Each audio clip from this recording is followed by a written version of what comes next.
Good morning all of you, how are you, कैसे हो आप सभी। आज हम हमारा नया topic East India Company and its trade in Bengal के बारे में पढ़ेंगे। मतलब कि जो हमारी ईस्ट इंडिया कंपनी है उसने बंगाल में किस तरीके से व्यापार किया। The first English factory was set up on the bank of river Hooghly in 1651। यानी कि जो पहली अंग्रेजी फैक्ट्री थी वो हुगली में 1661 में जो रिवर है हमारी हुगली नदी के किनारे पर स्थापित की गई थी। यानी कि जो हमारी पहली फैक्ट्री है वो कब स्थापित की गई थी, 1651 में। और ये कौन सी नदी के तट पर, हुगली नदी के तट पर स्थापित की गई थी। This was the base from which the company trader known as at that time of as factors operated. यानी कि दिस इज़ द, ये जो थी ये एक आधार था। यानी कि ये एक आधार था जिससे कंपनी की व्यापारियों को उस समय कारक के रूप में जाना जाता है। यानी कि उस समय जो है इसको एक कारक के रूप में जाना जाता है या संचालित होता है।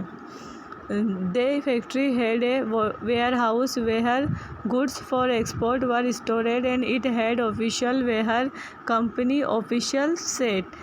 दे फैक्ट्री यानी कि ये जो फैक्ट्री थी, ये जो कारखाने थे उसमें एक गोदाम था। यानी कि the factory had a warehouse मतलब होता है गोदाम, वेयर हाउस यानी गोदाम।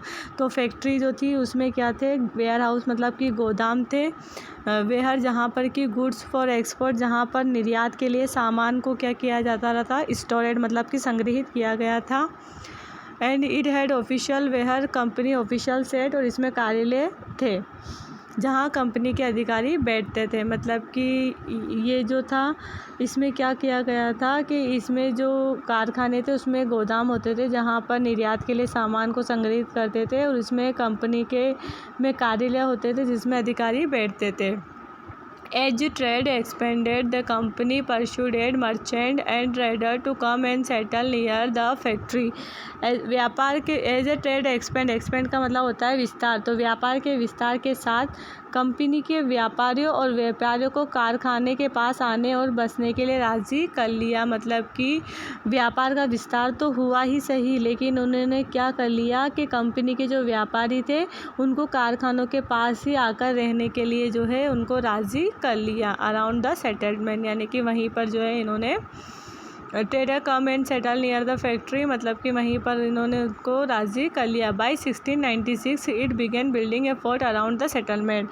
यानी कि जो बाई 1906 यानी कि सन 1946 की शुरुआत में जो है building A fort around the settlement, बस्ती के चारों ओर एक किले का निर्माण करने लगे। 2 years later it bribed Mughal official into giving the company zamindari right over 3 villages। 2 years later 2 सालों के बाद इसने मुग़ल अधिकारियों को 3 गांवों पर कंपनी की ज़मींदारी अधिकार देने के लिए रिश्वत दी। मतलब कि जो है इनको जो है 2 वर्षों के बाद 3 गांवों की ज़मींदारी के अवसर मिल गए थे।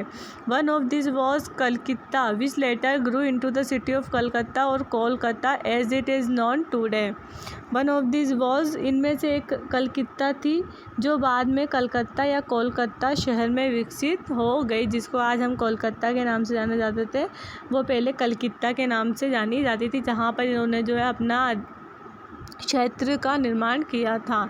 It also persuaded the Mughal empire Aurangzeb to issue a farman granted the company the right to trade duty free.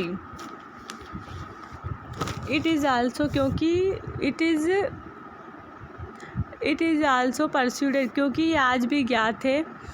इसने जो है इट इज़ परस्यूडेड, इसने मुग़ल बादशाह और औरंगजेब को फरमान जारी किया कि वे जो स्थानीय नौकाओं को अनुदान दे। मतलब कि इन्होंने जो है मुग़ल बादशाह और औरंगजेब को भी फरमान जारी किया कि वे स्थानीय नौकाओं को अनुदान दे, और जहाज़ों की कंपनी में व्यापार मुक्त व्यापार का अधिकार दिया। मतलब उन्होंने जहाज़ों की कंपनी में इनको मुक्त व्यापार करने का अधिकार दे दिया, फ्री ड्यूटी करने का इन्होंने उनको अधिकार दे दिया। इसके बाद जो है हम कल पढ़ेंगे।